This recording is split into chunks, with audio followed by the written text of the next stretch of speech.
Hello guys, so karong hapon is magluto ta.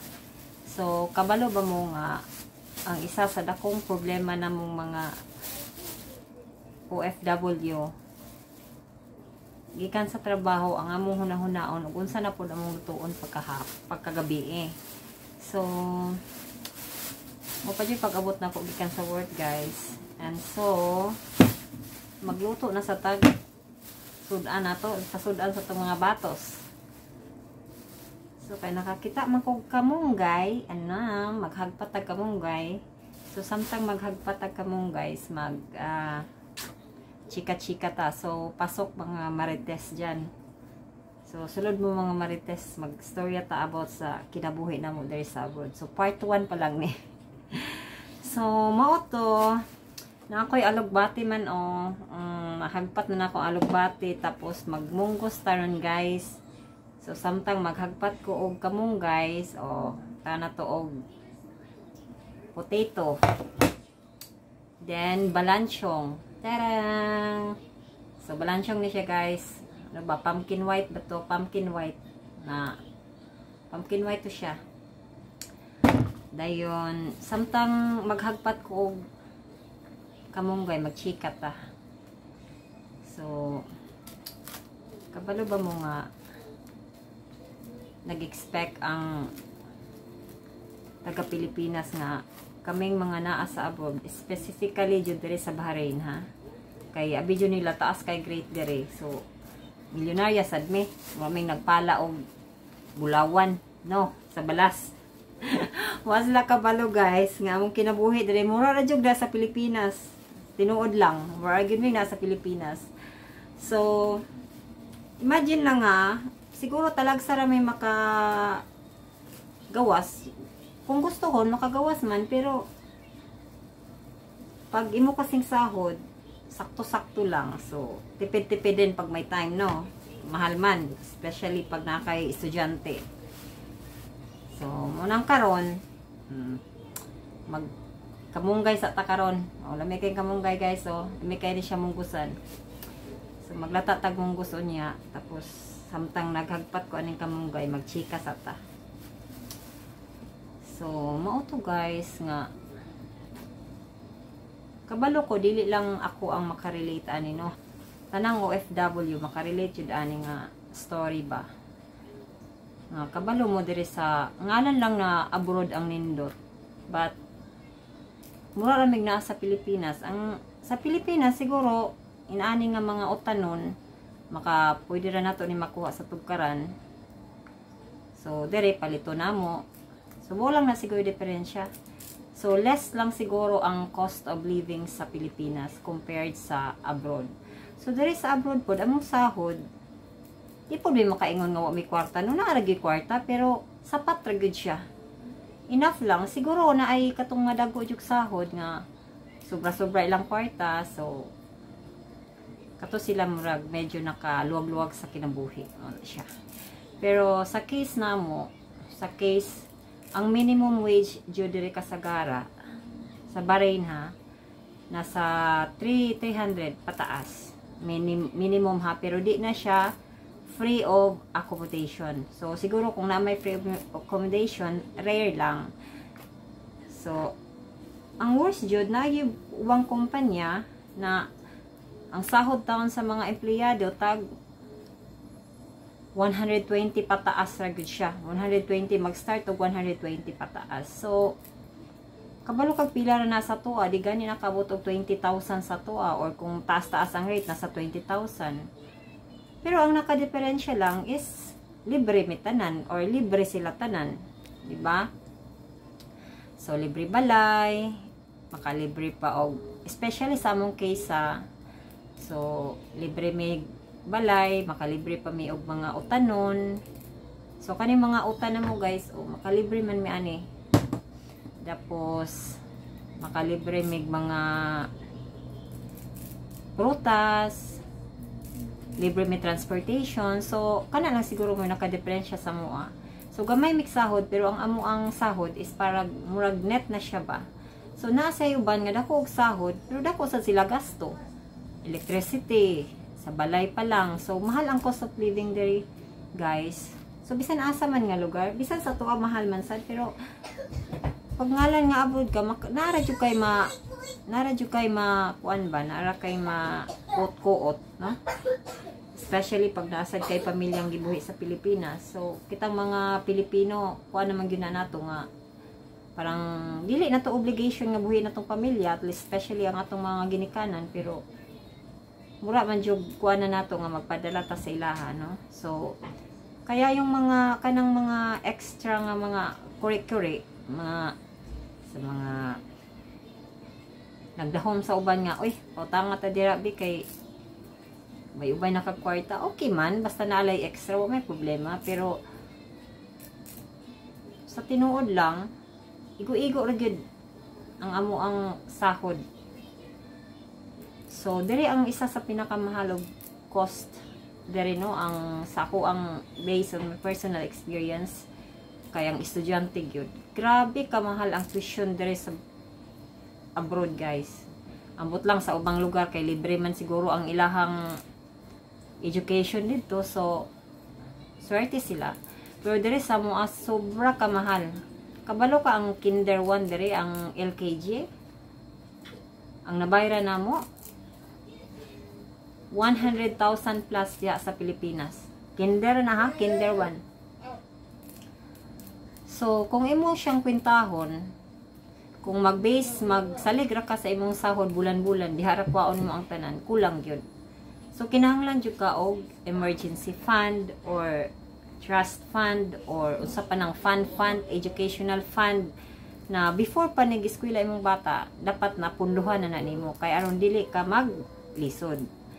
So mo na isa sa technique, guys, nga dili kayo ta magkamang sa kalisod diri sa abroad.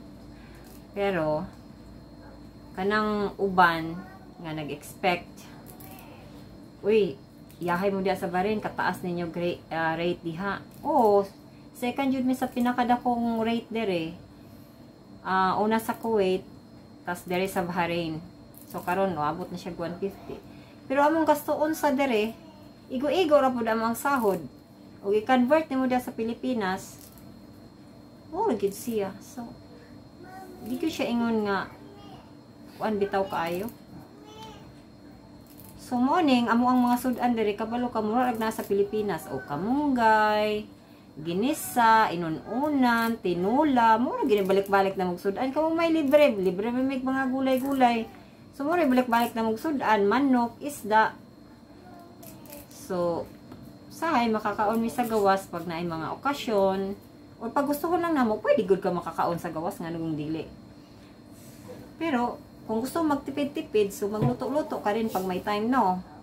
So murag kami, luto-luto din pag may time. So ganito lang ang inaniragid among kinabuhi diri sa abroad. Abot kagikan sa trabaho, hunahuna kag usay lutoon, lantaw sa ref ug unsay naa, so mo imong lutoon. So usahay pud makapuol da sigig isda kay snow, sigunong unan sigig tinula. So mo to. Pero meron gid ming inani amo ang life dere. So karong hapon na maglata ko mo. So mo ta ko story, guys, sa inyo ha, mga dere sa abroad. Feeling ra gyud na ninyo nga daghan mig kwarto. Feeling ra gyud na ninyo. Siguro katong mga nagsahod og 1,000, mga 100,000 siguro, tapos walay gibuhi, murag kato dagway, murag mo gyud toy hayahay sa kinabuhi. Pero sa case na mo, or sa case especially nako, sus Diyos ko, Ginoo ko, tamang pa more. So mo nang kinahanglan jud kag sideline, guys. Kinahanglan jud mi og kanang kinahanglan jud kang mangitag ways aside pa sa imong sahod. So mo nang ang uban, so bisan unsa na lang pwede magkitan, baligya inana pareha na ako ligo negosyo ginagmay. So samtang tatrabaho ginagnosyo. So ana ra gyud ang life para makatabang-tabang sa atong mga extra income sa mga expenses nato. So isod ang life there sa abroad, guys. So especially na ka estudyante, so katrabaho na lang ka for the kuan para gasto ra pud mo sa mga expenses, pero at least marang-arang na lang jud siya kung mayon kag piliin sang Pilipinas, maarang-arang na lang gid diri sa abroad kay makatigom-tigom ra jud ka, makabutang ra jud ka sa imong savings sa ginagmay for emergency. Mga inana ba? Sa tuwa mo itong sahon murag siguro makatiguman ta, pero mas maarang-arang na lang gid diri kay sa Pilipinas, guys, kung imuhang bana-banaon. So moto siya diri sa abroad among life mura ragla sa Pilipinas. So daghang mga kuan man diri, kadang mga Filipino cold stores na nagbiligya og mga pagkaon na to sa Pilipinas. So mura jud na ka sa Pilipinas, especially pag napalibutan sad kag mga Pilipino, mga Bisaya, mga inana bitaw. So dili ra siya tantong ma-homesick ka. Dili ra ka tantong ma-homesick. So katong mga nag-expect diha nga nindot ang kinabuhi sa abroad na una-una asa jud ninyo makadaghan. Kaya mong ginabuhi diri sa abroad, igo-igo rin yung kamang. So mao to guys nga ang kinabuhi diri sa Bahrain, di siya ingon nga perti kahayahay nga nagpala na may hapit og kanabitong kwarta sa balas. Wa gid na nahitabo guys. Ambot lang po ka sa uban guys no nga mga dagkog sahod, pero sa mo nga case just ko ma-reset. Tanawar gud imong sudan oh. Oh. Mantiner gid mi aning luto lang kita ani kamunggay. So magkamunggay ta karon guys og magmunggos ta karon with kamunggay, with alugbati, with opo o gamay chicken. So muna itong panihapon nun guys. So moro to kung chika kay murag nahuman naman ni ako ang pag kuan aning kamunggay, paghagpat aning kamunggay. So mura to kung i-share po sa inyo ano nga ang kinabuhi diri sa abroad na nalaman. Okay ra biya pud siya po, igo-igo ra yung kamas, especially ang education nyo diri guys. Tapos imong mga bata wa kay kabinlan bitaw sa Pilipinas. So swerte ka mahal gyud ng kinder pa lang magbayad na kag 100 plus 100,000 plus sa tuwa guys. So sa tuition pa lang na ha, wa pay mga anik-anik diha, wa pay laing uniform, mga gamit sa school. So hangak gyud kay siya, but siya hunahon. But then that's life, laban lang. So unang importante guys, kung diri ka sa abroad tapos ang imong sahod is tama-tama lang. Yan, tipid-tipid is the best way gyud na makatigom-tigom ka. Especially na kay pamilya nga naa sa dere. So di gyud uso ang pabunggahay diri na og sa ikapabungga nimo. Pwede maka magpabungga wa may magbuot nimo guys. Pero sa panahon karon gyud guys, practical na kinahanglan ug unsay imuhang pwedeng makales ka or makasave ka. So didto ka.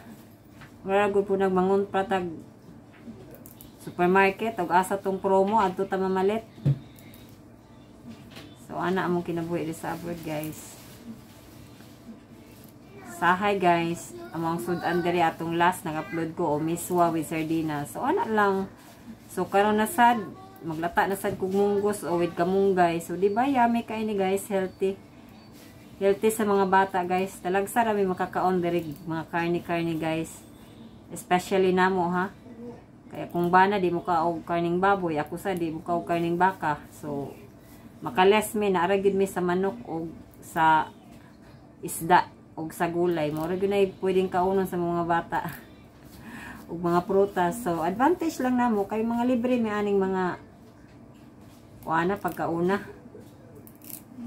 So dili ra mi kayo ma-struggle sa pagkaon. So maura to siya guys ang story namo diri sa ano nga kada adlaw mao gini amo ang sugilanon no. Ug unsa among lutoon. Ug unsa amo na pong sudanon kay kabala mo guys ang lutoon namo karong hapuna tama na siya ugma. Muna na mong sudan taman ugma. Then pagkagabi na sad mi magluto na pod. Pag usahay tapulan yun magluto, so mo ginang mapunta gid mi sa pansit canton, sa itlog, sa sardinas, mo ginay mong madali-dalig abri basta tapulan nagluto labi nagkapoy na kas trabaho. Tapos mag-inani pa ka o magkupay-kupay pa ka, ayun na. Mag-abri na lang mag sardinas guys. O kaha magluto pansit canton, pinakadali nga lutoon, noodles. So mo to siya. Mura ko to akong sugilanon guys. So okay naman siguro niya akong kamunggay. Maglata na taog munggos kay para makapaniha po na may anig sayo. Pakita na ko sa inyo ha guys. Unya ang results ako ang niluto nga munggos with kamunggay with tangan laman ako potato ni guys. Kaya wala naman may kalabasa. So kung unsay na sa ref mo, oragay pwede isagol. So for today's video, mura to guys akong sugilanon sa sunod na pod mga marites magtopic na sa tag mga gahom-gahom na pod siguro no. So mo bitaw to nag-story ako sa mga kaagi na mo diri ba ug ang mga expectation reality versus expectation. So mo ang kuan guys ang expectation sa uban hayahay ang abroad. Hayahay, bagod ang uban po guys, tinuod hayahay man. Pero ng reality, ay Diyos ko mo, mauragit po na mong kamang, dili lang gina mo ipakita sa social media, no? Nagkamang namin sa kalisod, no? Siyempre, mo ipakita sa social media, itong mga happy-happy lang po. Disod po gipost pa namong naghilak media, gatyabaw mo, drama, rapod kayo me. So, mauragit to guys. Mauragit to akong sigiliano nung hapuna. Kay murag, mingaw man kay samtangga hagpat ko anong kamunggay so turyahan lang tamo sa akong mga sa among mga kuan diri ba amo ang mga life as an OFW ug sa mga inadlaw-adlaw nga problema maura gyud ni guys ug unsay among sudanon ning tawon ay nako pero blessed ra gihapon mi guys, we are blessed kay naa diri among family. We are blessed kasi nara jud gyapon may makaon, aray ma-save gamay, makabayad ra sa mga unsay balaryo nun. So pero mumaog yung pagtipid na mo guys. So katong mga OFW na wala nakapang-utang sa inyo ha. So sabta lang sad ninyo no. Kay isud yun. Ako makarelate jud ko anang kuan guys nga kanang magtipid-tipid bitaw ka then imong kwarta for emergency kuan ra gyud siya imo na lang in case of imong gastuon sa imong mga dili importanteng butang imo na lang siyang i-save sa emergency fund para in case maka short man or naay mga problemang moabot hindi na ka magkabuang og pangita og asa ta dapit mang ngitag kwarta no. Kay wala man tay laing kaduulan aning abroad ato ra jung kaugalingon. So mao tong ano siya guys nga laban lang gyud sa tong life. So everyday man kita tanan nag-struggle but then blessed ra gyapon ta kay napatay pagkaon, napatay pwede maluto. So wala tay dapat ika-complain. Kay di man pud ta ingon nga napay uban nga naglisod pa gyud sa tuang life. But then, nag-share lang ko ba nga, mo ni among kinabuhi dire. So, digid siya yung hayahay kayo, no? So, as nakita ninyo sa mga social media, yung mga ipang post na mo, mga happy lang, mga laag-laag lang. So, wala lang ginamo gipost na diya mo ang mga dagkong mga giatubang, no? Kay, isod po kayo magdrama-drama media sa social media. So, mora to guys, nahuman ako gagpat sa akong kamunggay. So, mag-start na ko gluto. So, okay na siguro ni. Dili na kay nato tas-on ni ato ang sugilanon sa sunod na pod para di siya mahurot og kuano. So, sa pagkakaron kanilang sa ato ako ang sugilanon sa inyo hano. Nga ang problema ginamo dire kada abot gikan sa trabaho, ug unsa na poy among lutuon, ug unsa na poy among kaunon. Ay nako, that's life. Okay ba? Okay guys, bye.